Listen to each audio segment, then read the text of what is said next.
أعوذ بالله من الشيطان الرجيم بسم الله الرحمن الرحيم الحمد لله رب العالمين الصلاة والسلام على أشرف الأنبياء والمرسلين شفيع المذنبين الذي بعثه رحمة للعالمين سيدنا ومولانا ومولى الثقلين محبوب رب المشرقين والمغربين جد الحسن والحسين أبي القاسم محمد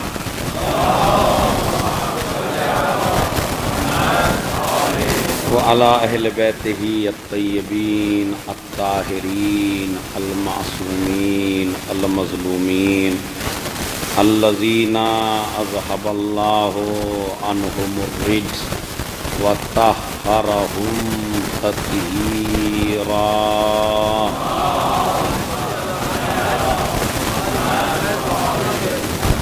ولعنة الله على أعدائهم أجمعين من يومنا هذا إلى قيام يوم الدين أما بعد قال الله تعالى وتبارك في كتابه الكريم وهو أصدق القائلين وقوله الحق بسم الله الرحمن الرحيم انما انت منذر ولكل قوم حاد صلوات بھیج محمد.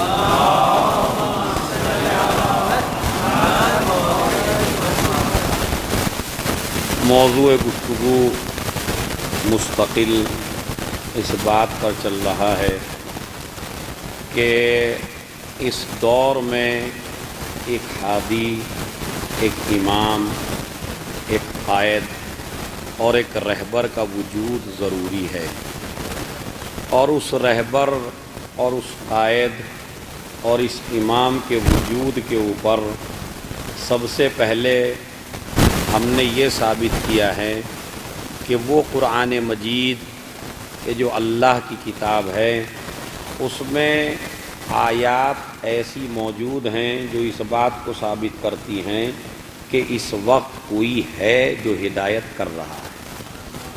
اسی لیے میں نے آپ حضرات کی خدمت میں 6 دلیلیں پیش کی کہ جس میں قرآن مجید یہ اشارہ کر رہا ہے کہ ایک ہادی اس زمانے میں ہے. اگر آپ اس ہادی کے وجود کو تسلیم نہیں کرتے تو پھر ان قرآن مجید کی آیات کو یا تو آپ کو غلط کہنا پڑے گا یا پھر آپ کو یہ کہنا پڑے گا کہ یہ قرآن مجید کی آیتیں ہی نہیں ہیں. اور اس کے علاوہ آپ اگر قرآن مجید میں ذرہ برابر بھی شک کرتے ہیں تو ڈائریکٹ جو حکم آتا ہے قرآن مجید میں ذالک الکتاب لا ریب فیہ، یہ کتاب وہ ہے کہ جس میں ذرہ برابر کوئی شک کی گنجائش نہیں ہے، اور اگر آپ شک کر رہے ہیں تو آپ سے بڑا کوئی کافر نہیں ہے. لہذا یہ قرآن مجید یہ بتا رہا ہے کہ ایک ہادی ہے، وَلِكُلِّ قَوْمٍ ہاد، ہر قوم کے لیے ایک ہادی کا ہونا ضروری ہے. اور میں 6 دلیلیں دے چکا ہوں، اور 6ٹی دلیل کو میں تھوڑا سا اور تشریح کر کے تھوڑی سی بس تاکہ بات بالکل واضح ہو جائے، بعد میں دوسری چیز کی طرف منتقل ہو جاتے ہیں، اور وہ یہ ہے کہ کیا پیغمبر کی حدیثوں میں یہ اشارہ موجود نہیں ہے کہ کوئی ہادی ہے. یعنی پہلا مسئلہ ہم نے قرآن سے ثابت کیا کہ کوئی ہے، دوسرا مسئلہ ہمیں حدیثوں سے ثابت کرنا ہے کہ کوئی ہے. اب ہم اس 6ٹی دلیل کو جو قرآن مجید کی میں نے دی ہے اس میں آپ تھوڑا سا غور و فکر کریں، اور وہ غور و فکر یہ ہے کہ قرآن مجید یہ کہتا ہے الم احد الیکم یا بنی آدم اللہ تعبدوا الشیطان انہ لکم عدو مبین. کیا میں نے تمہیں یہ اس بات سے آگاہ نہیں کیا تھا کہ تم شیطان سے بچ کے رہنا، اس کی اتباع نہ کرنا، اس لیے کہ یہ تمہارا کھلم کھلا دشمن ہے. سب سے بڑا دشمن تمہارا شیطان ہے، لہذا تم اس سے بچ کے رہنا. پھر دوسری جگہ قرآن مجید کہتا ہے وَلَقَدْ صَدَّقَ عَلَيْهِمْ إِبْلِيسُ ظَنَّهُ فَاتَّبَعُوهُ إِلَّا فَرِيقًا مِّنَ الْمُؤْمِنِينَ، اور ابلیس نے اپنے گمان کو ان لوگوں کے اوپر سچا کر دکھایا اور سارے لوگوں نے اس کی اتباع کر لی، مگر کچھ مومنین ایسے تھے کہ جو اس کے بہکائے میں نہیں آئے۔ تو پہلی تو بات یہ ہے کہ ہمیں وہ جماعت آج آپ نام لے کے بتا دیجئے کہ وہ کون سی جماعت ہے جو شروع سے اس کے بہکائے میں نہیں آئی۔ نہ آپ اپنے کو بتا سکتے ہیں، نہ اپنے خاندان کو بتا سکتے ہیں، نہ اپنے آبا و اجداد کو بتا سکتے ہیں، نہ آپ اپنے رشتہ داروں کو بتا سکتے ہیں، اس لیے کہ ہر آدمی شیطان کے بہکائے میں آ جاتا ہے۔ تو قرآن مجید یہ کہہ رہا ہے کوئی جماعت ایسی ضرور ہے جو شیطان کے بہکائے میں نہیں آئی۔ اب ہمیں اس بات پہ جھگڑا نہیں ہے کہ وہ کون ہیں، آپ کسی کو بھی ثابت کیجئے، مگر یہ ماننا ضرور پڑے گا کہ کچھ ہیں جو کسی کے بہکائے میں نہیں آئے۔ اچھا، ہر دور میں ہونا چاہیے جو شیطان کے بہکائے میں نہ آئے؟ اگر اس دور میں ہر آدمی شیطان کے بہکائے میں آ جائے تو شیطان بارگاہ خدا میں کہے گا پروردگار تو یہ کہہ رہا تھا تیرے بندے بہکائے میں نہیں آ گئے، میں نے سب کو بہکا لیا۔ تو لہٰذا ہر دور میں ایک ایسا ضرور ہو کہ جو شیطان کے بہکائے میں نہ آ سکے۔ صلوات بھیج دیں محمد اور آل محمد۔ دلیل آپ کے سمجھ میں آئی؟ ورنہ شیطان جیت جائے گا اور وہ یہ کہے گا میں نے تو سب کو بہکا لیا، اس دور میں تیرا کوئی بھی نہیں ہے۔ تو ضروری ہے کہ ایک ایسا ہو کم سے کم کہ جو شیطان جس کو بہکا نہ سکے اور جس کو اپنی بات نہ منوا سکے۔ اور دوسری بات یہ ہے کہ اگر کوئی ایسا نہیں ہے تو شیطان یہ دعویٰ کرے گا کہ پروردگار ہدایت کا تیرا سسٹم ختم ہو گیا، گمراہی کا میرا سسٹم اب بھی باقی ہے، تو یہ بتا تو جیتا یا میں جیتا؟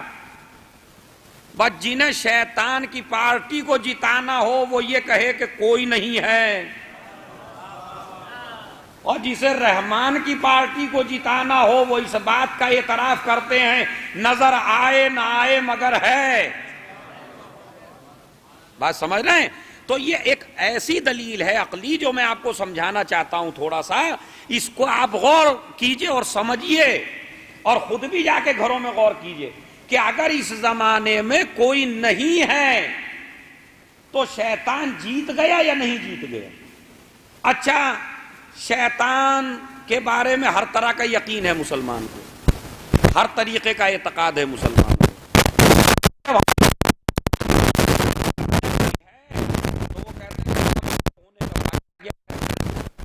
ہم نے کہا میں کسے ہدایت کرے گا؟ کچھ لوگ پاکستان میں ہیں، کچھ ہندوستان میں ہیں، کچھ آسٹریلیا میں ہیں، کچھ امریکہ میں ہیں، کچھ شارجہ میں ہیں، کچھ دبئی میں ہیں۔ تو یہ بتاؤ بیچارہ کہاں کہاں ہدایت کرتا پھرے گا؟ دیکھیں کتنے، مطلب یہ ہے کہ ہر بات مان لیں گے، صحیح بات نہیں مانیں گے۔ تو اب ہم نے یہ قرآن مجید سے ثابت کیا کہ ایک ہے، کہا جناب اگر آپ ثابت بھی کر رہے ہیں تو اس کا کوئی فائدہ نہیں ہے۔ فائدہ کیوں نہیں ہے؟ کہا اس لیے فائدہ نہیں ہے کہ آپ ہدایت کے لیے تو چاہتے ہیں اسے۔ میں نے کہا بالکل ہدایت چاہتے ہیں۔ کہا پھر اس کا فائدہ کیا ہے؟ یہ ہندوستان والوں کو صحیح کرے گا یا پاکستان والوں کو صحیح کرے گا یا شارجہ والے جو بگڑے ہوئے ہیں انہیں صحیح کرے گا آ کے؟ یہ کس کی ہدایت کرے گا ایک وقت میں؟ تو ہم نے کہا اس کا جواب بھی قرآن مجید میں ہے اور خود آپ کی زندگی میں ہے۔ مجھے آپ یہ بتائیے ہندوستان والے نے گناہ کیا تو اس نے بھی شیطان پہ لعنت پڑھی، کہا مجھے بہکا کے چلا گیا۔ پاکستان والے نے برا کام کیا، اس نے بھی کہا مجھے بہکا کے چلا گیا۔ اسی وقت شارجہ والے نے کہہ دیا لا حول ولا قوت الا باللہ، مجھے بہکا کے چلا گیا۔ تو اگر شیطان ایک وقت میں ہزاروں کو بہکا سکتا ہے تو رحمان کا نمائندہ صلوات محمد اور آل محمد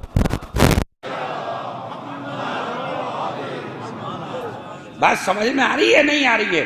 اگر شیطان ہر دور میں ہر جگہ جا کے بہکا سکتا ہے تو پھر رحمان کا نمائندہ بھی ہر جگہ رہ کے ہدایت کر سکتا ہے۔ تو شیطان جیت جائے اگر آپ ایک امام کے وجود کو تسلیم نہ کریں۔ اور بات یہاں ختم ہوئی تھی، یا ایھا الذین آمنوا اتقوا اللہ وکونوا مع الصادقین، اے صاحبان ایمان آپ تقوی الہی اختیار کریں اور سچوں کے ساتھ ہو جائیں۔ تو یہ سچے کون ہیں؟ اگر ہم ہی جیسے ہیں کہ جب تک ہمارے مفاد میں بات نہ ہو تو ہم سچ بولتے ہیں، اور جب ہمارے مفاد کی بات ہو تو ہم جھوٹ کو بھی جائز سمجھتے ہیں۔ تو آج سچ بولا، کل جھوٹ بولا، پھر سچ بولا، پھر جھوٹ بولا، تو ایسے کے ساتھ رہنے کو خدا نہیں کہے گا۔ تو اس کا مطلب یہ ہے کوئی ایسا صادق ہو کہ جس کی زندگی میں کبھی جھوٹ ہی نہ ہو۔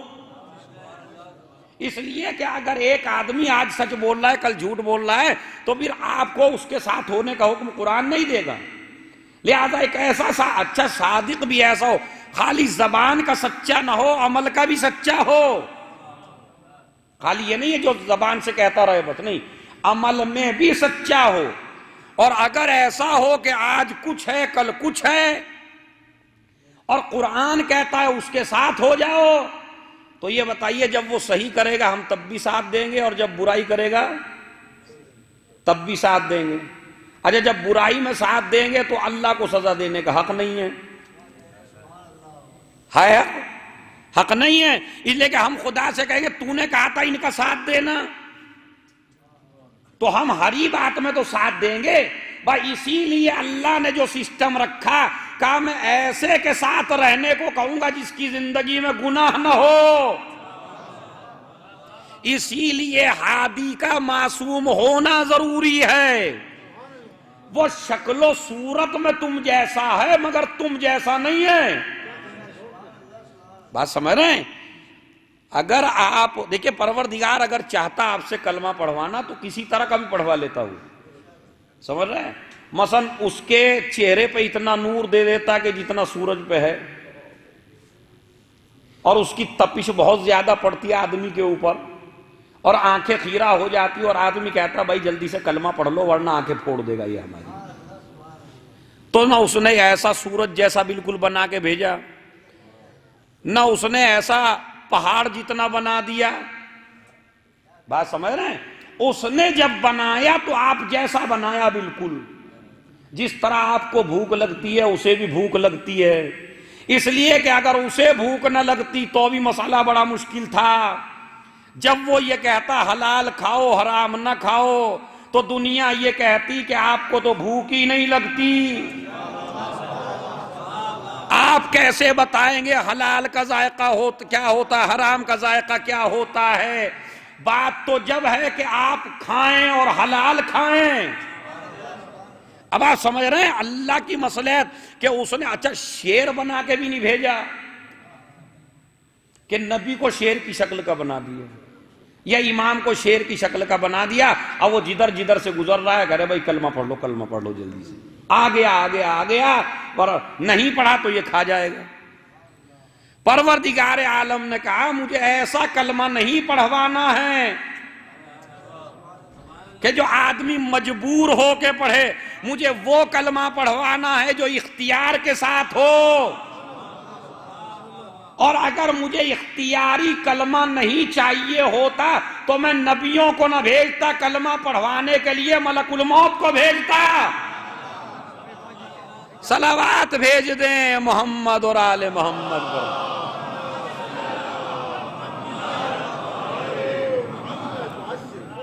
ایک اور صلوات بھیج دیجئے محمد اور آل۔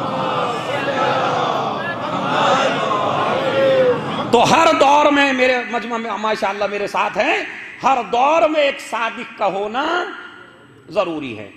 اس کے بعد میں یہ بیان یہی ختم کرتا ہوں قرآن مجید سے، چونکہ ابھی 15-20 دلیلیں اور ہیں قرآن سے، لیکن پورا اشرا پھر وہ قرآن مجید سے ہو جائے گا۔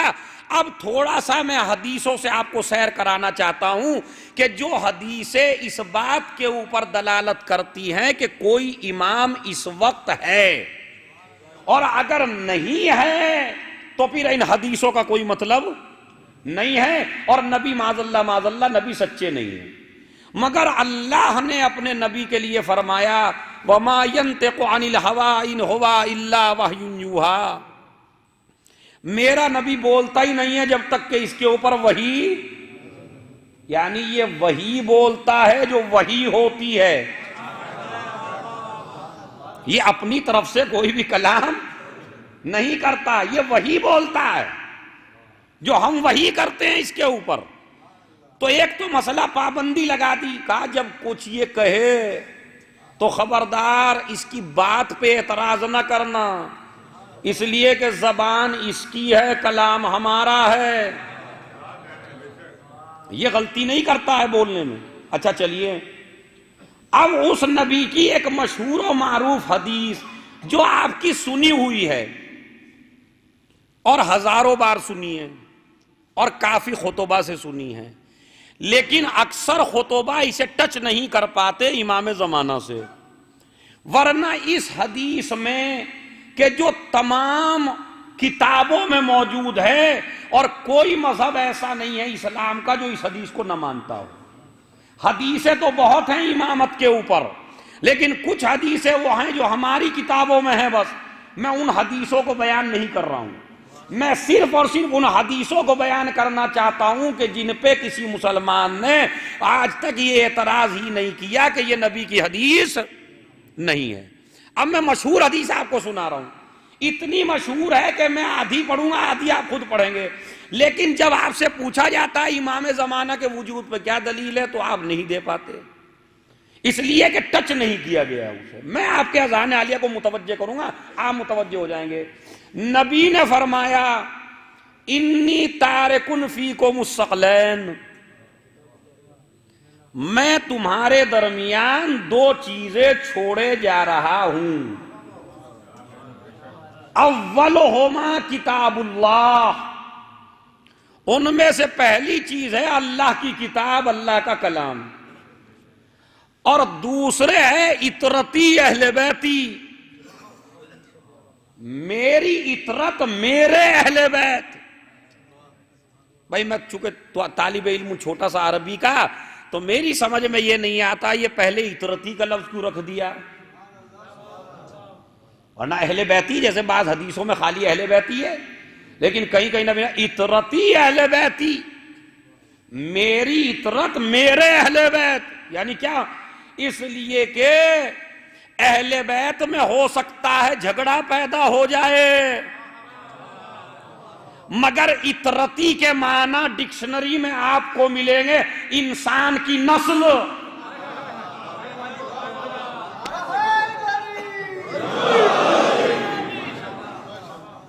توجہ نہیں دیا آپ نے۔ اطرتی کا ترجمہ جب آپ دیکھیں گے لغت میں عربی کی، اس میں کا مطلب ہوتا ہے انسان کی نسل، انسان کی اولاد۔ نبی کیا کہہ رہے ہیں؟ میری اطرت جو میرے اہل بیت ہیں، تو کبھی تو اہل بیت کا تعارف اطرت کہہ کے کرایا تاکہ سننے والے غور سے سنے میں لفظ کیا کہہ رہا ہوں، جھگڑے میں نہ پڑیں، اور اگر اب بھی کسی کی سمجھ میں نہیں آئے گا تو انہی پہ چادر ڈال کے سمجھا دوں گا۔ صلوات بھیج دیں محمد اور آل محمد پر۔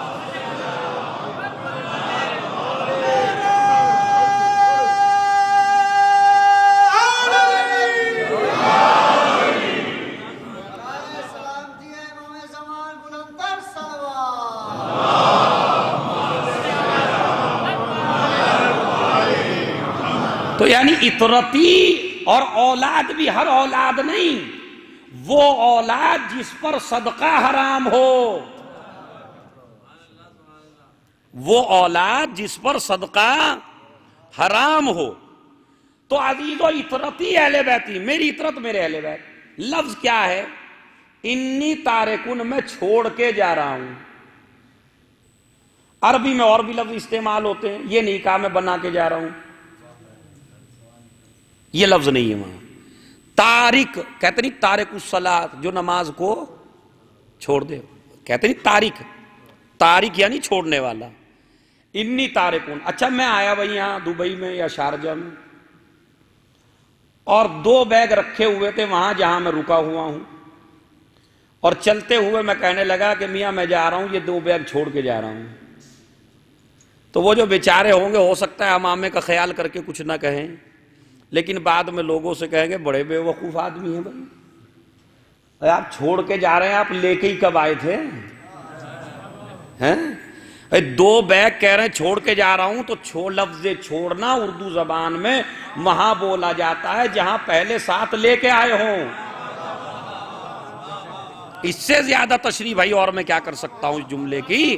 اگر میں 2 اٹیچی لے کے آیا اور جب چلنے لگا تو میں نے کہا بھائی یہ 2 اٹیچی چھوڑ کے جا رہا ہوں، تو بات صحیح بھی ہے. لیکن میں ساتھ کچھ لایا ہی نہیں ہوں اور پھر کہوں چھوڑ کے جا رہا ہوں، تو ہر آدمی کہے گا بات غلط ہے. نبی کیا کہہ رہے ہیں؟ انی تارکن، میں تمہارے درمیان 2 چیزیں چھوڑ کے جا رہا ہوں. تو کسی مسلمان نے اس وقت کے یہ نہیں کہا کہ آپ لے کے کب آئے تھے، کہا کسی نے اس کا مطلب یہ ہے کہ جب نبی آئے تھے تو دونوں چیزیں ساتھ لے کے آئے تھے. قرآن سینے میں لے کے آئے تھے، اہل بیت نسل میں لے کے آئے تھے.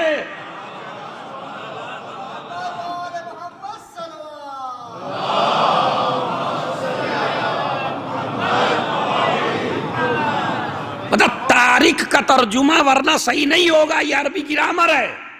میں تمہارے درمیان 2 چیزیں چھوڑے جا رہا ہوں. اچھا تمہیں کیا کرنا ہے؟ اب سنیے کس طرح امام زمانہ سے ٹچ کرنا. میری طرف متوجہ رہیے اور زندگی بھر یاد رکھیے گا، دلیل نہ بھولیے گا حدیثوں سے اپنے امام کے وجود کے اوپر. میں تمہارے درمیان 2 چیزیں چھوڑے جا رہا ہوں، ایک قرآن مجید، ایک میرے اہل بیت. پھر کیا فرمایا؟ ما ان تمسکتم بہما لن تضلوا بعدی، جب تک تم ان دونوں سے متمسک رہو گے. اچھا یہاں بھی بڑا لفظ ہے، تمسک کا لفظ ہے. تمسک کے معنی عربی زبان میں ہوتے ہیں چپٹ جانا، چپٹ جانا. بالکل. اب یہاں تو ایسا نہیں کہ آپ قرآن کو سینے سے لگا کے چپٹ جائیے، یہاں مطلب یہ ہے کہ اس طرح تمسک کیجئے کہ آپ کی زندگی کا کوئی بھی عمل نہ قرآن کے خلاف ہو نہ اہل بیت کے خلاف ہو. ورنہ یہ نہیں کہ آپ یہاں مسجد سے قرآن اٹھائیے اور ایسے لگا لیجئے اور اہل بیت کی جگہ اہل بیت کا پٹکا لگا لیجئے اور پھر کریے آپ کی مرضی میں جو آئے. تو یہ مراد نہیں ہے یہاں پہ کہ آپ زری سے مس ہو جائیے یا قرآن سے مس ہو جائیے اور اپنی منمانیاں کرتے پھریے، جو دل میں آئے وہ کریے آپ. تو ایسا مسئلہ نہیں ہے. تمسک کا مطلب ہوتا ہے چمٹ جانا، یعنی آپ کی زندگی کا کوئی عمل ایسا نہ ہو جو ان دونوں کے خلاف ہو. اچھا یاد رکھیے ایک کے دامن کو نہیں تھامنا ہے. یہ بھی غلط فہمیاں ہو رہی ہیں آج. ہمارا مذہب شیعت قرآن مجید سے بہت زیادہ دور ہو گیا ہے اور اس نے قرآن مجید کو پس پش ڈال دیا ہے. اسی لیے روایت میں موجود ہے کہ 3 چیزیں بارگاہ خدا میں شکایت کریں گی. ایک تو وہ عالم کہ جو لوگوں کے درمیان میں رہتا ہو، اس سے کوئی مسئلہ دین نہ پوچھتا ہو. دوسری وہ مسجد کہ جہاں لوگ تو ہوں مگر اس میں کوئی نماز نہ پڑھنے والا ہو. تیسرے وہ قرآن جو گھر میں رکھا ہوا ہو لیکن اسے کوئی پڑھنے والا نہ ہو. ہماری ساری توجہ، میں یہ نہیں کہتا، عزاداری تو وہ عظیم شے ہے جس نے قرآن کو بھی بچایا ہے، لیکن میں یہ کہنا چاہتا ہوں اہل رسول اسلام نے ایک چیز نہیں چھوڑی ہے، قرآن بھی چھوڑا، اہل بیت بھی چھوڑیں. تو یہ بتائیے، اچھا صراط مستقیم بچے گا کون؟ یہ دو چیزیں کیوں چھوڑی، ایک ہی چھوڑ دیتے کتنا اچھا ہوتا، پروردگار تیرے کلام کو پڑھنے کی ضرورت نہ ہوتی۔ دیکھیے دو چیزیں چھوڑنے بھی مصلحت ہے۔ مجھے یہ بتائیے، اگر ایک باریک چیز پہ آپ چل رہے ہوں، باریک چیز ہو بالکل، اور اس پہ آپ چل رہے ہوں، تو اس پہ چلنے کا آپ کے پاس طریقہ کیا ہے؟ ہو سکتا ہے کبھی ادھر گر جائیں، ہو سکتا ہے کبھی ادھر گر جائیں۔ صراط مستقیم کے بارے میں علماء نے کیا کہا آپ سے؟ بال سے زیادہ باریک اور تلوار کی دھار سے زیادہ تیز۔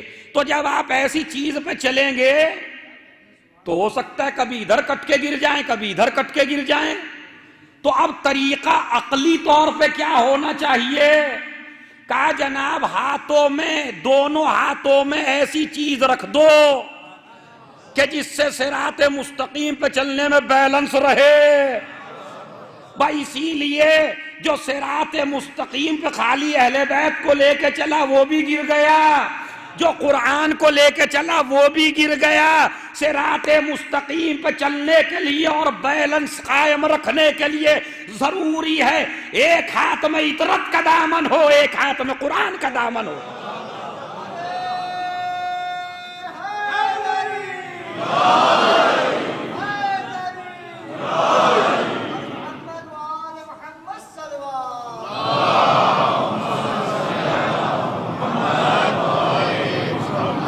بات سمجھ رہے ہیں؟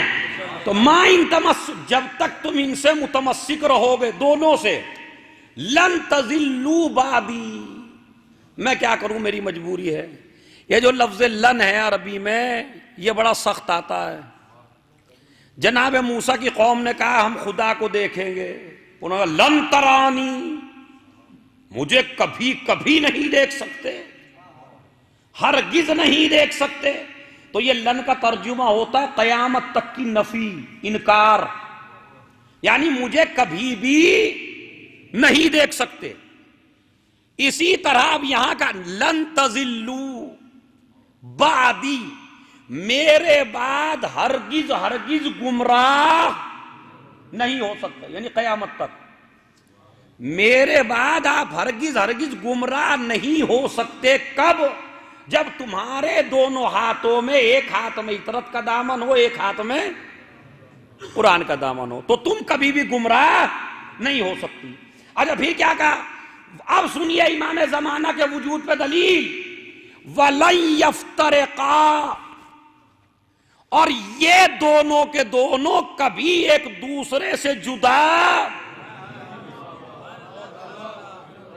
امام زمانہ کے وجود پہ دلیل یہاں ہے، یہ دونوں کبھی ایک دوسرے سے جدا نہیں ہو، حتیٰ یرد علی الحوض، یہاں تک کہ یہ دونوں میرے پاس حوض کوثر پر۔ تو کون کہہ رہا ہے یہ؟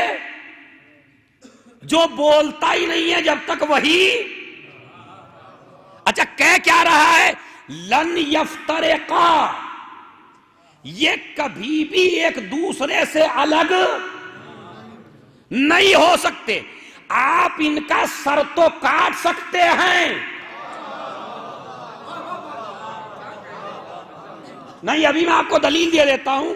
اگر ایک آدمی کا سر کٹا ہوا ہو اور وہ میرا نام لے کے پکارے عزادار، معجزہ ہے یا نہیں ہے؟ معجزہ ہے۔ یا آپ کا نام لے دے، یا کسی مسجد کا نام لے دے، یا کسی کو پکار دے، یا کسی کو کوئی مشورہ دے دے، ہے یا نہیں؟ تو اے حسین ابن علی، اگر آپ کو معجزہ ہی دکھانا تھا تو آپ یہ کہہ دیتے ظالموں سے یہاں سے ہٹ جاؤ، تب بھی معجزہ تھا، کوئی اور کلام کرتے تب بھی معجزہ تھا۔ یہ قرآن مجید ہی آپ نے کیوں پڑھا؟ دیکھیے اگر بعض علماء اسے سمجھے ہی نہیں ہیں، بعض یہ کہتے ہیں بڑا معجزہ دکھایا حسین نے، کلام کیا۔ میں کہتا ہوں کلام تو عام ہوتا ہے بھائی، کلام کچھ بھی ہو سکتا ہے، آپ کو آواز دے دیں، مجھے آواز دے دیں، ظالموں کو کچھ کہہ دیں، شہزادیوں سے کوئی مشورہ دے دیں ان کو، تو یہ معجزہ ہے یا نہیں ہے؟ مگر اس معجزے کو ثابت کرنے کے لیے قرآنی کا سہارا کیوں؟ کہا چونکہ میرے نانا نے کہا تھا یہ کبھی جدا نہیں ہو سکتے۔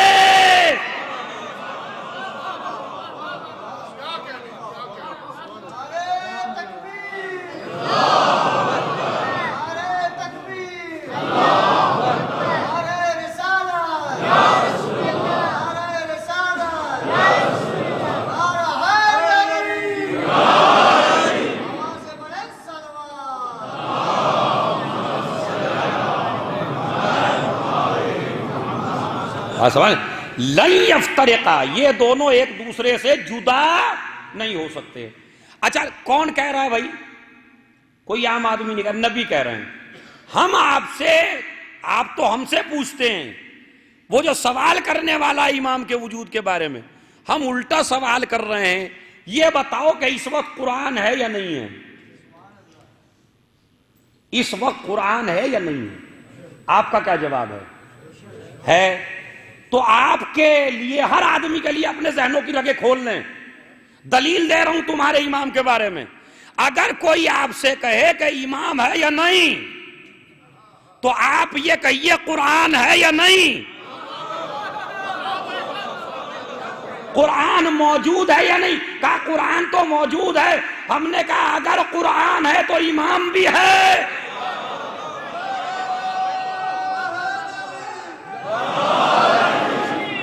اور دلیل سنیے کیوں؟ اس لیے کہ اگر قرآن ہے اور امام نہیں ہے تو پھر نبی کی حدیث غلط ہے کہ میں دو چیزیں چھوڑ کے جا رہا ہوں۔ مسئلہ ہے یا نہیں ہے؟ بھائی نبی کہہ رہے ہیں میں دو چھوڑ کے جا رہا ہوں، تو ہمیں ایک تو نظر آ رہی ہے اور ایک ہے نہیں، تو نبی کا کلام سچ ہے یا جھوٹ ہے؟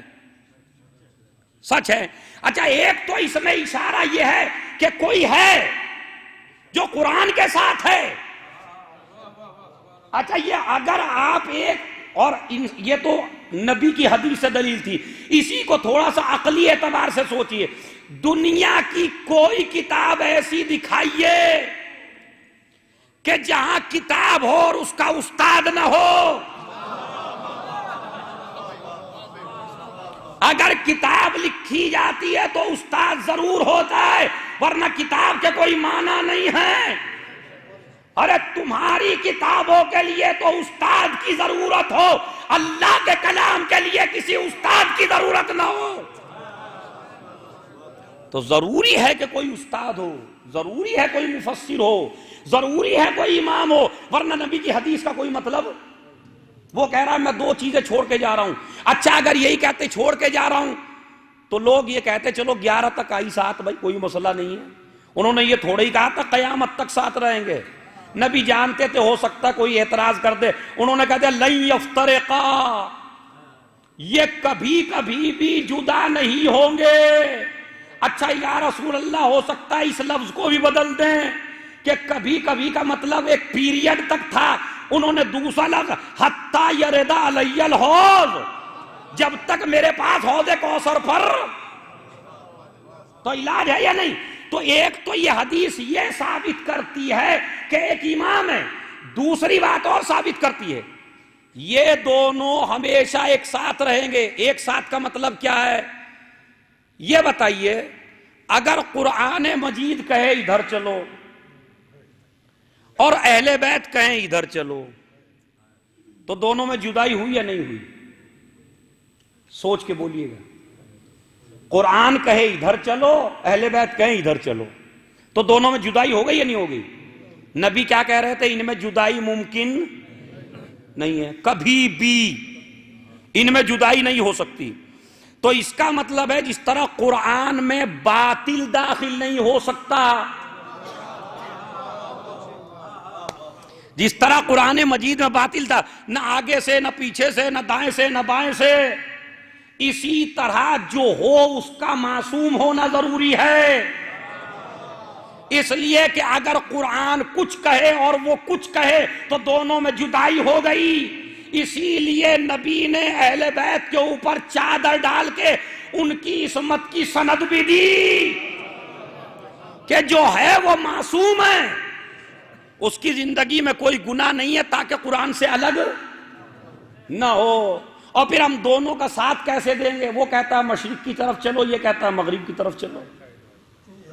شاید اسی لیے نبی نے عید کے دن اپنی زلفیں دے دی تھی دونوں نواسوں کے ہاتھ میں، دونوں نواسوں کے ہاتھ میں زلفیں دے دی عید کے دن۔ یا رسول اللہ، یہ تو چھوٹے چھوٹے بچے ہیں، اگر مچل گئے تو کیا ہوگا؟ حسن کی مرضی ہوئی ادھر چلنے کی، حسین کی مرضی ہوئی ادھر چلنے کی، تو آپ کدھر چلیں گے؟ کہا دنیا تو سمجھ رہی ہے بچوں سے کھیل رہے ہیں، میں قیامت تک کے لیے مسئلہ حل کر رہا ہوں، یہ معصوم ہیں، ان کے مزاج میں فرق نہیں ہے۔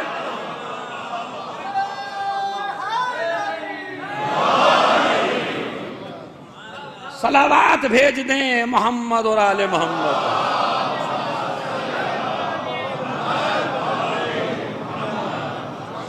بات سمجھ رہے ہیں؟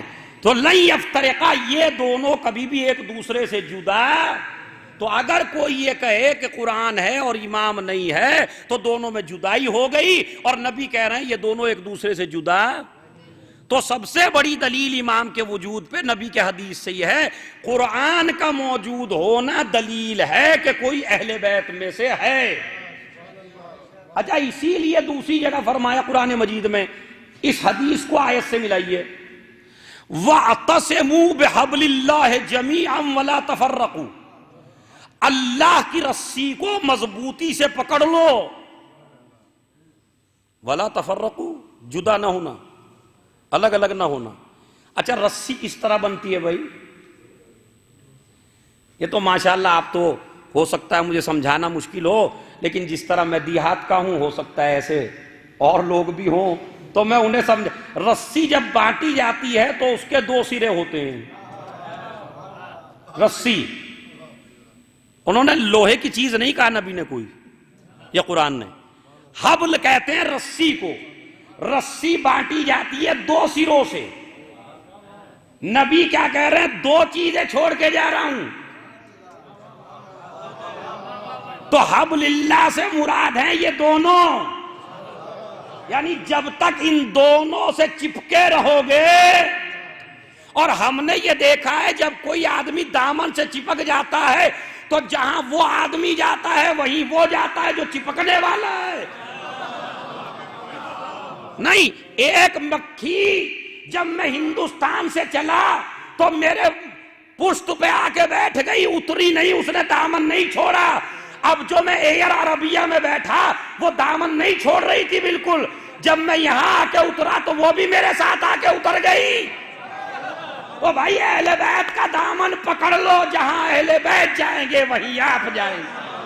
نعرہ تکبیر، نعرہ تکبیر، نعرہ رسالت، نعرہ رسالت، پانچ نعرہ بیداری، سوا لاکھ نعرہ حیدری۔ اور چونکہ یہ شب تو ویسے بھی مخصوص ہے ہمارے امام سے، میں آپ کو ایک درس دینا چاہتا ہوں آج، اور اسے یاد رکھیے گا۔ تھوڑا سا وقت نکال کے اگر آپ کو ببال سے بچنا ہے، بیماریوں سے بچنا ہے، پریشانیوں سے بچنا ہے، ہر طرح کے جتنے بھی بلا اور پریشانیاں ہو رہی ہیں، تو اللہ نے ہر دن کو ایک امام سے مخصوص کیا ہے۔ ہر دن ایک امام سے مخصوص ہے، اور آپ کو سمجھانا آسان ہے۔ میں پھر کہتا ہوں، انڈیا میں سمجھانا بڑا مشکل ہو جاتا ہے، اس لیے کہ وہاں تو سنڈے منڈے چلتا ہے بھائی، یا پھر اردو والا چلتا ہے جو کسی کی سمجھ میں نہیں آتا، بار اتوار پیر۔ مگر آپ چونکہ یہاں رہ رہے ہیں تو آپ کو سمجھانا آسان ہے۔ یہ جو سنڈے کا دن ہے، سٹرڈے کا دن ہے، جسے کہتے ہیں یوم السبت، کیا کہتے ہیں؟ جانتے ماشاءاللہ؟ ہاں بھائی، ہو سکتا ہے کسی کو اس میں جو ہے وہ درہم و دینار بھی ملتے ہوں، نوکری کا دن آخر ہوتا ہو اس دن، یوم السبت۔ تو یوم السبت مخصوص ہے پیغمبر اکرم سے۔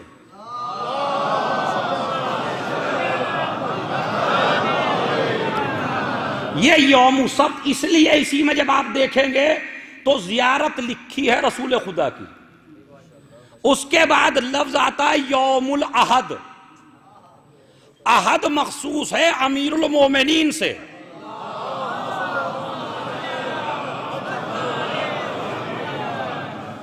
تو یہ انگلش میں کہوں یا عربی میں چل رہا ہے کام. یوم السبت سیٹرڈے رسول سے، سنڈے یوم الاحد. اس کے بعد ہے پیر کو کیا کہتے ہیں؟ منڈے کو یوم الاثنین. اچھا اثنین عربی میں کہتے ہیں دو کو. اب بھی نہیں سمجھے؟ اثنین عربی میں کہتے ہیں واحد. اثنین اثنان تو اثنین کہتے ہیں دو کو. اسی لیے اللہ نے اس یوم الاثنین کو فاطمہ کے دو لاڈلوں سے مخصوص کیا. اس کا نام اثنین پڑا اسی وجہ سے کہ یہ حسن و حسین سے مخصوص ہے اور وہ دو ہیں. اچھا یوم الاثنین کیوں رکھا؟ کہا اس لیے کہ کسی بھی امام کے دونوں بیٹے امام نہیں ہیں.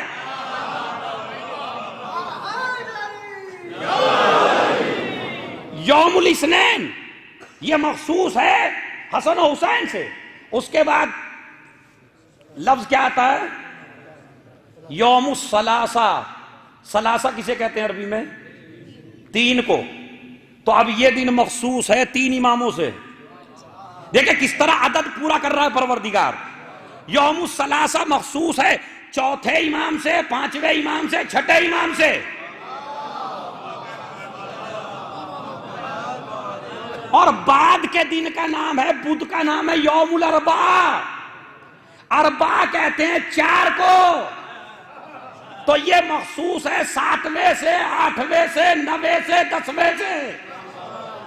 اور اس کے بعد ہے یوم الخمیس، وہ مخصوص ہے 11ویں سے. اور اس کے بعد ہے یوم الجمعہ، وہ مخصوص ہے 12ویں سے. تو سارے دنوں کو مخصوص کیا اللہ نے اماموں کے نام سے. اب بچ گئی رات.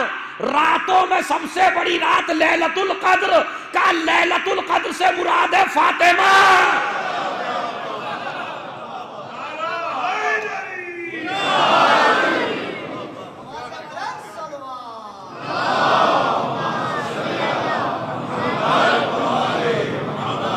تو ہر دن جو ہے زیارتیں ہیں ہر امام کی. پیر کو منڈے کو ان کی پڑھو، سنڈے کو ان کی پڑھو، الگ الگ ہے. یوم الثلاثہ یوم. اچھا رات مخصوص کی جناب زہرا سلام اللہ علیہ سے. اے پروردگار تیری حکمتوں کو ہم جیسے جاہل و نادان کیا جانے. دنوں کو مخصوص کیا ائمہ سے، رات کو مخصوص کیا جناب زہرا سے. پروردگار دن کو مخصوص کیوں نہیں کیا؟ کہا مجھے اشارہ کرنا تھا حجاب فاطمہ کی طرف. بس سمجھ رہے ہیں؟ تو عزیزو یہ آپ اہل بیت سے تمسک کیجئے. اور تمسک کی بات یہ ہے کہ ہر امام کو اس دن ضرور یاد رکھیے جو جو اس کے دن سے مخصوص ہے. تو یہ ایک دلیل حدیث سے ہوئی کہ یہ دونوں کبھی بھی ایک دوسرے سے جدا نہیں ہو سکتے. دوسری دلیل بڑی مشہور، مثل اہل بیتی کمثل سفینۃ نوح من رکبہا نجا ومن تخلف عنہا غرق وہوا. میرے اہل بیت کی مثال کشتی نوح جیسی ہے، جو سوار ہو گیا وہ بچے گا. اچھا اس میں عمومیت رکھ دی، جو سوار ہوگا. میری رشتہ داریاں نہیں دیکھنا، جو بھی سوار ہوگا وہ بچے گا اور جو سوار نہیں ہوگا غرق ہوگا. کشتی کب بنی تھی؟ جب طوفان آیا تھا. نبی کیا کہہ رہے ہیں؟ میرے اہل بیت کی مثال کشتی جیسی ہے. تو جب تک طوفان اٹھتے رہیں گے اہل بیت کی کسی فرد کا ہونا ضروری ہے. بھائی اگر اس دور میں ایک کشتی اس لیے بنی تاکہ دلدل سے بچ سکیں، تو جب گمراہی کے طوفان، اندھیروں کے طوفان، بہکنے والوں کے طوفان چلتے رہیں گے تو ضروری ہے کہ کوئی ہادی بھی ہو. نہیں اب بھی نہیں سمجھے. اب میں ایک دلیل دیتا ہوں اور خلاصہ کر رہا ہوں پورا. اگر ابلیس ہے تو آدم کا ہونا ضروری ہے. اگر ابلیس ہے تو آدم کا ہونا ضروری ہے. اگر وقت کا فرعون ہے تو وقت کے موسیٰ کا ہونا ضروری ہے. اگر وقت کا نمرود اور شداد ہے تو وقت کے ابراہیم کا ہونا ضروری ہے. اگر وقت کا ابو جہل ہے تو وقت کے محمد کا ہونا ضروری ہے. اگر ہزاروں یزید ہیں تو کوئی حسین ہونا ضروری ہے.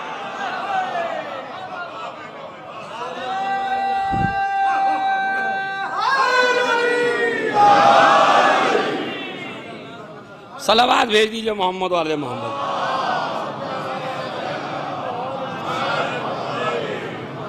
پھر وہی بات آ گئی. تو میرے اہل بیت کی مثال کشتی نوح جیسی ہے. تو اب جب اتنے اختلاف اتنے گمراہی کی ہوائیں چل رہی ہیں تو ایک کشتی کا ہونا ضروری ہے یا نہیں؟ اچھا نبی بھی جانتے تھے میری قوم کے افراد کتنے ذہین ہیں. انہوں نے کیا کہا؟ انہوں نے یہ نہیں کہا میرے اہل بیت کی مثال نوح کی کشتی جیسی ہے، جو ان کی تعریف کرے گا وہ بچے گا. بھائی تو عربی زبان کا لفظ ہے نا بھائی. میں پھر کہہ رہا ہوں آپ سے بہتر کون سمجھے گا؟ جہاں بھائی درہم و دینار کی بات سمجھتے ہیں وہاں یہ بھی سمجھنی چاہیے نا. تو یہ کیا کہا؟ جو تعریف کرے گا وہ بچے گا. یہ نہیں کہا.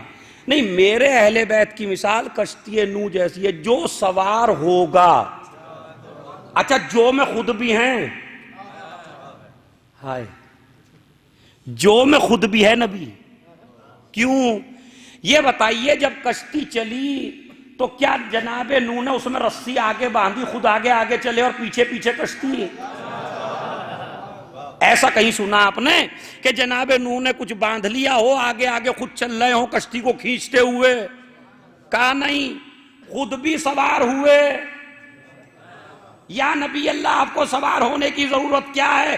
کہا میں دنیا کو بتانا چاہتا ہوں جب سوار ہوئے بغیر میں نہ بچا.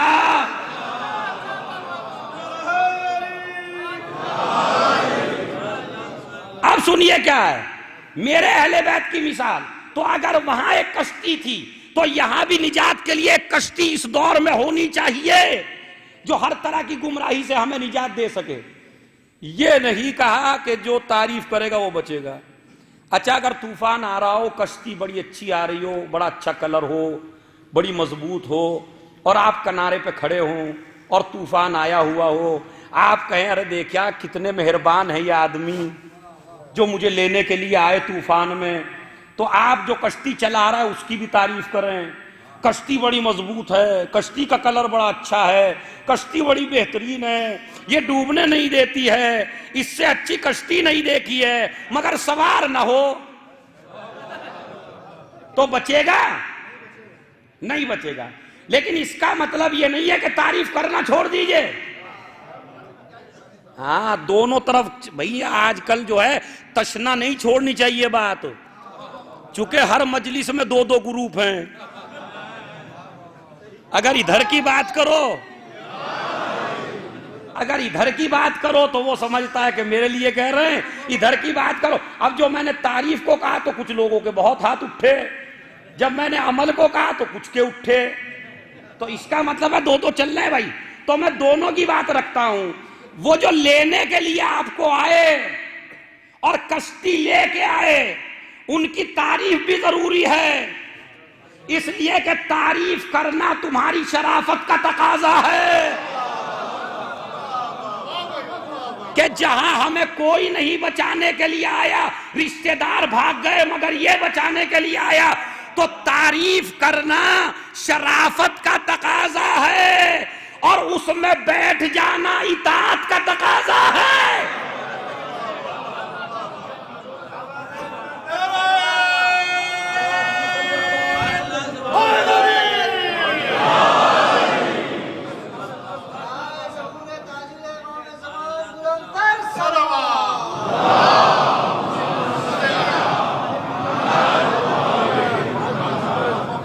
تو سوار ہو جانا تعریفیں کرنا شرافت کا تقاضا ہے اور اس میں سوار ہو جانا اطاعت کا تقاضا ہے. تو جس طرح کنارے پہ کھڑا ہوا آدمی جب تک نہیں بچے گا، تعریف سے نہیں بچے گا خالی، جب تک آپ اس میں سوار نہ ہوں. اچھا سوار بھی ایک تعبیر ہے، ایسا نہیں کہ آپ کو کشتی میں سوار کیا جا رہا ہے. یہ تعبیر اس بات کی ہے جب آدمی کشتی میں سوار ہوتا ہے تو مطلب کیا ہوتا ہے اس کا آدمی کا کوئی رخ نہیں ہوتا، یعنی اپنی مرضی نہیں ہوتی. جدھر کو کشتی چلی ادھر کو تم چلے، جہاں کشتی رکی وہاں تم رکے. تو اس کا مطلب یہ ہے کہ جہاں اپنا اختیار کچھ نہ ہو، بھائی یہی ہے اہل بیت کے ساتھ ہونے کا مطلب.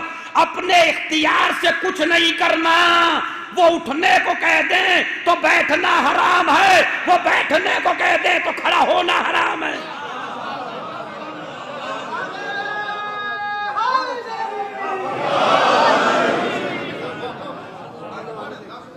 اپنے کو اہل بیت کے ساتھ چلاؤ، جہاں وہ کہیں وہیں رک جاؤ. اچھا یہ بھی نہ کوئی میری سمجھ میں نہیں آتا. آج کل بڑے افسوس کی بات ہے، واقعاً بڑے افسوس کی بات ہے، جس آدمی کی بیوی کے سامنے بھی نہیں چلتی، اتنا بڑا عاجز آدمی وہ دین میں چلانا چاہتا ہے اپنی. میری یہ سمجھ میں نہیں آتا، میری یہ سمجھ میں نہیں آتا، میری ارے قبلہ یہ کیا ہو گیا، یہ کیا ہو گیا. تو بھائی آپ یہ بتائیے کہ آپ دین پر عمل کرنے کے لیے پیدا ہوئے ہیں یا دین بنانے کے لیے پیدا ہوئے ہیں؟ میری سمجھ میں ہی نہیں آتا، میری سمجھ میں نہیں آتا. اچھا آج تک تمہاری سمجھ میں آ کیا گیا؟ تو دین بھائی تمہاری سمجھ کے اعتبار سے نہیں ہے. اگر دین تمہاری سمجھ کے اعتبار سے ہوتا تو تمہیں آقا بنایا جاتا، لوگوں کو غلام بنایا جاتا. غدیر کے دن تمہیں غلام بنا کے بتایا، اب تم اپنی رائے نہ چلانا، اس کے پیچھے چلتے چلے جانا.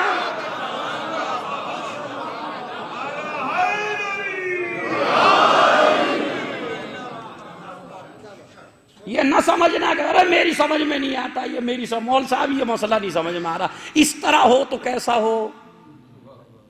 بڑی عقل ہے بھئی آپ کی. اچھا پہ خدائی تو آپ کر رہے ہیں، خدا کہاں کر رہا ہے بیچارہ؟ جب ہر چیز تمہارے اعتبار سے ہو تو یہ نہیں سوچنا میری سمجھ میں نہیں. اسی لیے اہل بیت کو قرآن کے ساتھ رکھا رسول نے. کچھ آیتیں وہ ہیں جو آپ کی، نہ آپ کے باپ کی، آپ کے دادا کی، نہ آپ کے عالموں کی، نہ آپ کے مراجع کی، نہ مفتیوں کی، کسی کی سمجھ میں نہیں آئی تک. الف لام میم کریے ترجمہ ذرا، کسی نے بھی نہیں کیا.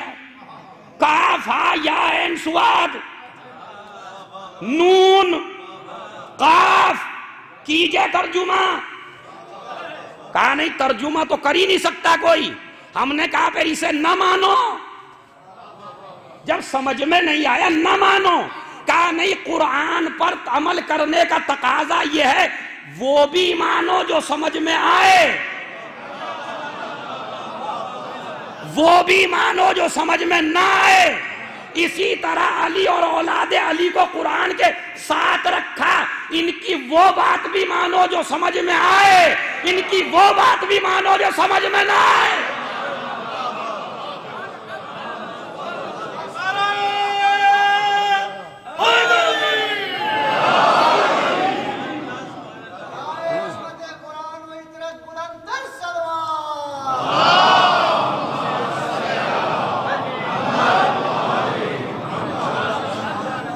دو دلیلیں، تیسری دلیل اور سن لیجئے بس. تیسری دلیل نبی نے فرمایا، بڑی مشہور حدیث ہے یہ بھی، سب نے لکھی. کیا فرماتے ہیں؟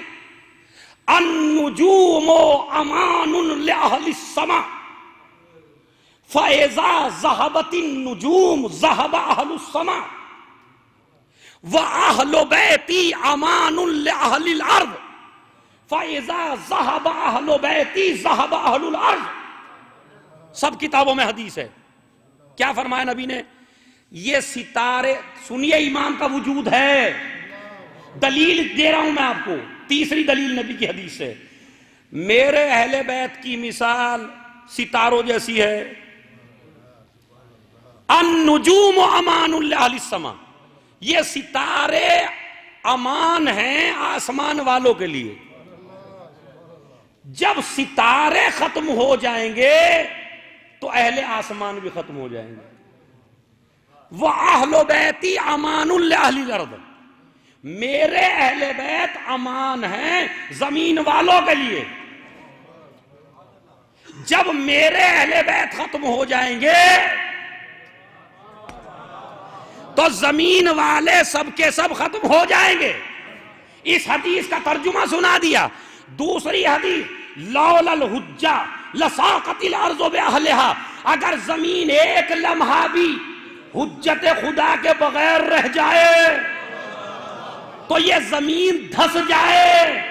اب لوگ اگر آپ سے پوچھیں کیا دلیل ہے، ہم نے کہا زمین کا نہ دھسنا دلیل ہے، سورج کا وقت پہ نکلنا دلیل ہے، ستاروں کا نکلنا دلیل ہے، زمین کے نظام کا چلنا دلیل ہے کہ کوئی ہے جس کی وجہ سے چل رہا ہے. تو یہ دلیلیں ہیں. جب اہل بیت ختم ہو جائیں تو سمجھ لو سب کچھ ختم ہو گیا. قیامت آ جائے گی، قیامت آ جائے گی جب اہل بیت میں سے کوئی نہیں رہے گا. بات سمجھ رہے ہیں؟ تو اس زمین کا نظام چلنا اس بات کی دلیل ہے کہ کوئی ہے جس کی وجہ سے یہ رکی ہوئی ہے. بات سمجھ رہے ہیں؟ یہ تین دلیلیں. اب ہو سکتا ہے ایک آدمی یہ کہے کہ بھائی اتنی دلیلیں آپ حدیثوں سے دے رہے ہیں، میں حدیثیں ہی نہیں مانتا ہوں، اور اتنی دلیلیں آپ نے قرآن سے دی، میں آپ کا قرآن بھی نہیں مانتا. اب ثابت کیجئے کہ کوئی ہے. انشاءاللہ کل کا موضوع یہ رہے گا. سویرے سے آئیے تاکہ عقلی دلیلیں آپ کو دی جا سکیں کہ نہیں ایک ہادی ہے جو ہماری ہدایت کر رہا ہے. اور یہ جمعہ دیکھیں مخصوص ہے. ایک بات ہو سکتا ہے میں نے پہلے کہی ہو اور ہو سکتا ہے نہ بھی کہی ہو، یہ جو جمعے کا دن ہے یہ تو بڑی تیاری کا دن ہے آپ کے لیے، چونکہ اس میں بھی لفظ ہے المتوقع فیہ ظہورک، اس میں ہمیں توقع ہے کہ آپ ظاہر ہوں گے.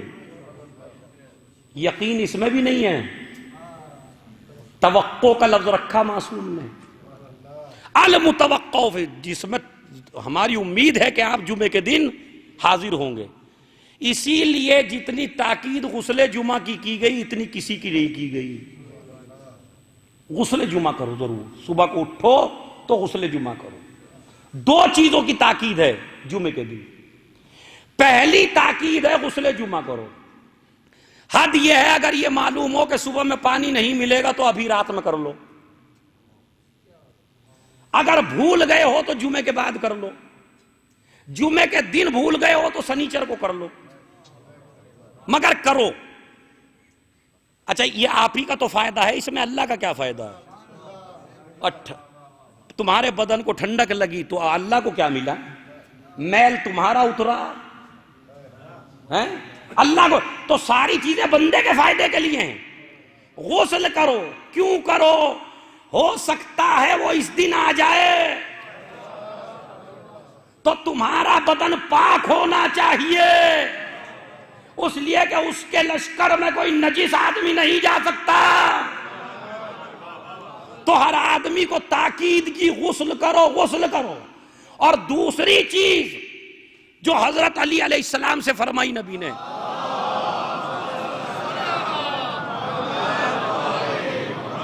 میرے خیال میں وقت میرا پورا ہو گیا ہے. ایک صلوات پڑھیں محمد و آل محمد پر.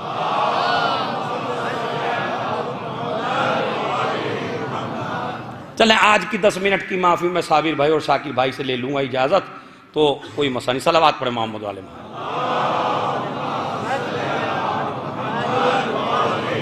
بلکہ 5 یا 6 منٹ حضرت علی سے تاکہ چونکہ آج کے متعلق بات ہے تو اس وجہ سے ادھوری نہیں چھوڑنا چاہتا. اے علی، چاہے تمہیں ایک وقت کا کھانا بیچنا پڑے مگر اس کھانے کو بیچ کے پانی خریدو، مگر غسل جمعہ ضرور کرو. کتنی تاکید ہے. چاہے غذا بیچ دو ایک وقت کی مگر غسل جمعہ ضرور کرو. اور یہ بات ہو سکتا ہے میں نے کہی ہو لیکن چونکہ آپ کے یاد نہیں ہے تو یاد دلا رہا ہوں آپ کو میں. لیکن مجھے لگتا ہے جیسے پچھلے سال میں نے پڑھی ہے، لگتا ہے، توقع ہے، ہو سکتا ہے نہ بھی پڑھی ہو. اس میں فرمایا اے علی، یہ بھی وصیت ہے کہ آپ اپنی اولاد کو سب سے اچھی غذا جمعے کے دن کھلاؤ. یہ نہیں کہا کہ جمعرات کو نہ کھلاؤ، سنڈے کو نہ کھلاؤ، منڈے کو نہ کھلاؤ، روز کھلاؤ، اچھی سے اچھی روز غذا کھلاؤ بچے کو، لیکن جمعے کے دن کچھ خاص، یعنی جتنا اور دنوں میں کھلایا اس سے اچھا جمعے کے دن کوئی اسپیشل چیز جسے بچہ یاد رکھے. یعنی یہ نہیں کہا دوسرے دنوں میں نہ کھلاؤ، کہا سب سے اچھی غذا اپنے بچوں کو جمعے کے دن کھلاؤ. کیوں کھلاؤ؟ کہا تاکہ یہ بچے پورے ہفتے جمعے کے دن آنے کا انتظار کریں کہ جمعے کا دن آنے والا ہے، ہمیں سب سے اچھی غذا ملے گی. یہ بچوں کو جمعے کے دن کا انتظار کرا کے امام زمانہ کے بچپن ہی سے سپاہی بنانے کی ٹریننگ دی جا رہی ہے. کہ بچوں کو بھی اپنے تاکہ انتظار کے عادی بن جائیں تمہارے بچے. انشاءاللہ کل کا موضوع عقلی دلیلیں امام زمانہ کے وجود کے اوپر آئیں گی. جلدی آئیے گا تاکہ جلدی سے موضوع شروع ہو. یہ رات دعاؤں کی رات ہے اور اس رات میں دعا کرنی چاہیے اپنے امام کے لیے کہ ہمارا امام جلدی سے ظاہر ہو تاکہ ہماری پریشانیاں دور ہو جائیں. وہ امام جس کے ہم انتظار میں. اور چونکہ یہ شب جمعہ ہے، شب جمعہ دعا کے لیے بہترین رات ہے، کبھی قبول ہو نہ قبول ہو. حالانکہ روایت میں موجود ہے کہ پروردگار بعض بندوں کی دعا پورے ہفتے قبول نہیں کرتا، ملائکہ سے کہتا ہے اس کو روک لو تاکہ جمعے کے دن پوری کروں میں. یہ روایت ہے. تو اس جمعے کے دن کو آپ کم نہ سمجھے، بڑی اہمیت ہے اس جمعے کے دن کی. اس دن غفلت میں نہیں جانا چاہیے آپ کو. اگر چھٹی بھی ہو تو چھٹی کا مطلب یہ نہیں ہے کہ آپ ایسے ہی گزار دیں اسے، نہیں، اس طرح گزارے چونکہ آج انعامات نازل ہو رہے ہیں بندوں کے اوپر. جمعرات اور جمعہ، اور اس کے علاوہ مجھے بات یاد آ رہی ہے تو وہ چونکہ دعا کی رات ہے تو دعا ہی کے اوپر ایک بات پڑھنا چاہتا ہوں، اور وہ یہ کہ جب کوفے میں یہ قافلہ پہنچا، نیزوں پر سر ہیں، ایک رسی ہے 12 گلے ہیں، اور جس کوفے میں زینب شہزادی بن کے رہی تھی اسی کوفے میں زینب اسیر بنا کے لائی جا رہی. جب اتنا ہجوم آیا تو علی کی بیٹی کی نظریں جھک گئی. ام کلثوم یہ وہ عورتیں ہیں جو میرے درس میں آیا کرتی تھی، لیکن آج ہمارے اوپر یہ وقت آ گیا کہ لوگ کہہ رہے ہیں کہ یہ نبی کی نواسیاں ہیں، ان کا تماشا دیکھو. قافلہ جا رہا ہے، دارالامارہ کے قریب سے گزارا گیا، کیا دیکھا کہ ایک سر لٹکا ہوا ہے. اس سر کی طرف سکینہ کی نظر پڑی. ایک مرتبہ کہا پھوپھی اماں کیا اسے بھی میرے بابا کی طرح قتل کیا گیا ہے؟ ہونٹوں پہ پپڑیاں جمی ہیں، ایسا لگتا ہے جیسے پیاسا قتل کر دیا گیا ہو. زینب نے پہچانا نہیں. ایک مرتبہ سید سجاد نے کہا پھوپھی اماں پہچانا نہیں کہ کون ہے؟ پھوپھی اماں آپ کا بھائی مسلم ابن عقیل. جیسے ہی مسلم کا نام سنا غیرت دار و شب جمعہ ہے، ایک جملہ سماعت کر کے جائیں. جناب زینب نے فرمایا بھائی جس کے تجھ جیسے بھائی ہو اس کی بہن لائی گئی ہے ہاتھوں میں رسن باندھ کے. یہ بات زوجہ مسلم نے سنی، سن کے کہا میری اسیری کا سلام، میری بے بسی کا سلام، میری مجبوری کا سلام. اے مسلم کچھ اور نہیں پوچھنا چاہتی، بس اتنا پوچھنا چاہتی ہوں اللہ نے ہمیں 4 بچے دیے تھے، 2 آپ کے ساتھ تھے، 2 میرے ساتھ تھے. جو میرے ساتھ تھے ان کے کٹے ہوئے سر لے کے آئی ہوں، جو آپ کے ساتھ تھے وہ کہاں چلے گئے؟ آواز آئی ان کو نہ پوچھو، ان کی خبر تو مسلم کو بھی نہیں ہے. قافلہ جا رہا ہے. ایک مرتبہ کوفے کی گلیوں سے گزرا، ایک کنیز دوڑی دوڑی پہنچی اپنی شہزادی کے پاس، اے شہزادی چلو چھت پر چلیں، تماشا دیکھنے کے لیے چلتے ہیں۔ ام حبیبہ کہتی ہے میری شہزادی نے منع فرمایا ہے، اے ام حبیبہ کبھی اسیروں کا تماشا نہ دیکھنا، ام حبیبہ کبھی اسیروں کا تماشا نہ دیکھنا۔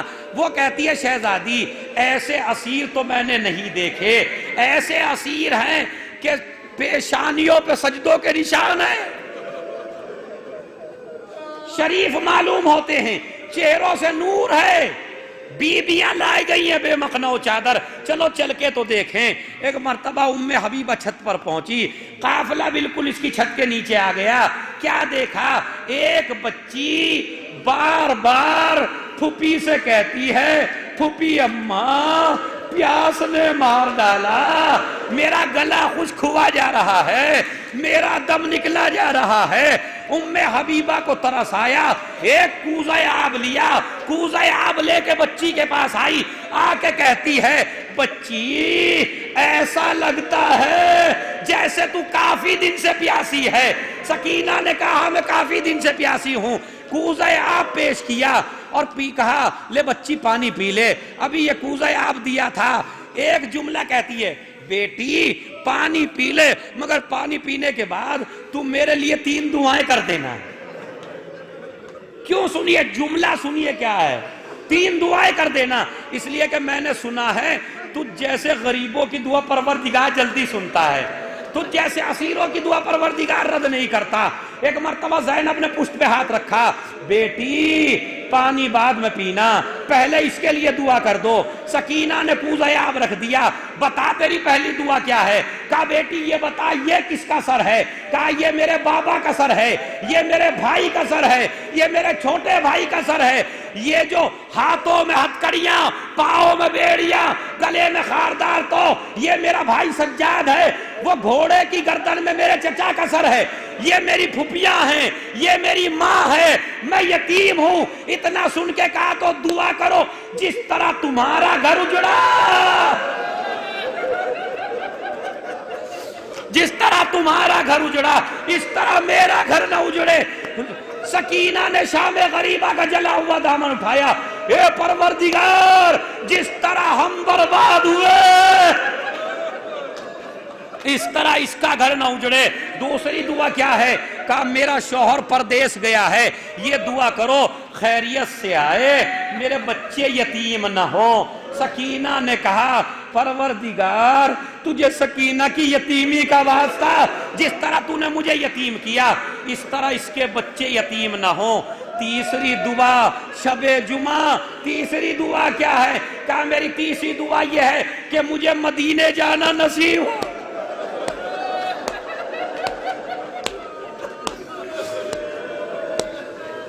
بی بی یہ دعا کرو کہ مجھے مدینے جانا نصیب ہو۔ مدینے کا نام سنا، زینب متوجہ ہوئی، بی بی کون سا مدینہ؟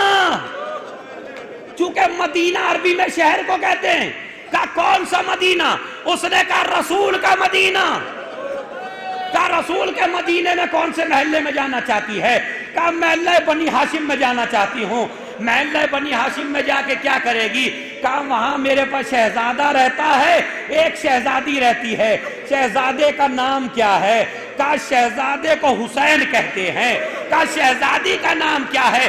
کہا اس مجمع میں اپنی شہزادی کا نام نہیں لے سکتی۔ زینب نے کہا بی بی کیا اپنی شہزادی کو دیکھے گی تو پہچان لے گی؟ کہا کیسے نہ پہچانوں گی، میں تو کافی عرصے رہی ہوں۔ ایک مرتبہ زینب نے بالوں کو ہٹایا، اے ام حبیبہ ارے کہاں پہچانا؟ شہزادی عباس کا ہے۔ کہا سب قتل ہو گئے۔ جب یقین نہ آیا زینب نے حسین کے سر کو دیکھا، بھیا اب تو اپنے بھی نہیں پہچانتے، میری گواہی دے دو۔ آواز آئی اے ام حبیبہ میں تیرا شہزادہ، یہ تیری شہزادی زینب۔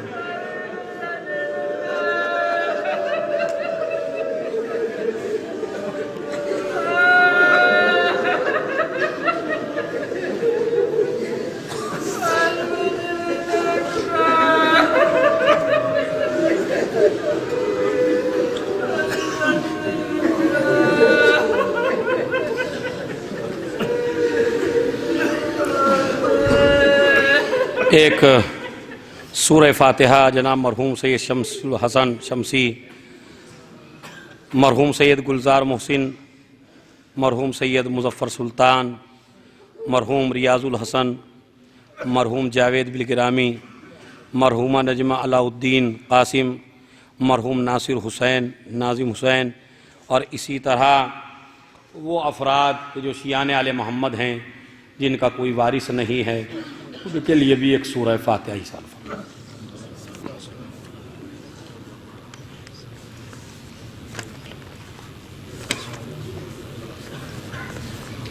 بروز ہفتہ رات ٹھیک 7:30 بجے مجلس اعزاء بسلسلہ شہادت امام حسن عسکری علیہ السلام منعقد ہوگی۔ یہ مجلس اس ایام اعزاء کی الوداعی مجلس بھی ہوگی، اور بعد از مجلس الوداعی ماتم ہوگا، اور بعد میں نیاز کا بھی اہتمام ہے۔ اور بروز اتوار، پیر، منگل، یہ 3 روز جشن عید زہرہ ہوگا، اور تاج پوشی امام زمانہ اجر اللہ فرجہ الشریف ہوگی۔ بسم اللہ الرحمن، تمام آواز ملا کے زور سے، اللہم کل ولیک الحجت ابن الحسن صلواتک علیہ وعلی آبائے فی ہذہ الساعہ وفی کل ساعہ ولیاً وحافظا وقائدا وناصرا ودلیلا وعینا حتی تسکنہ ارضک وتمتعہ فیہا طویلا۔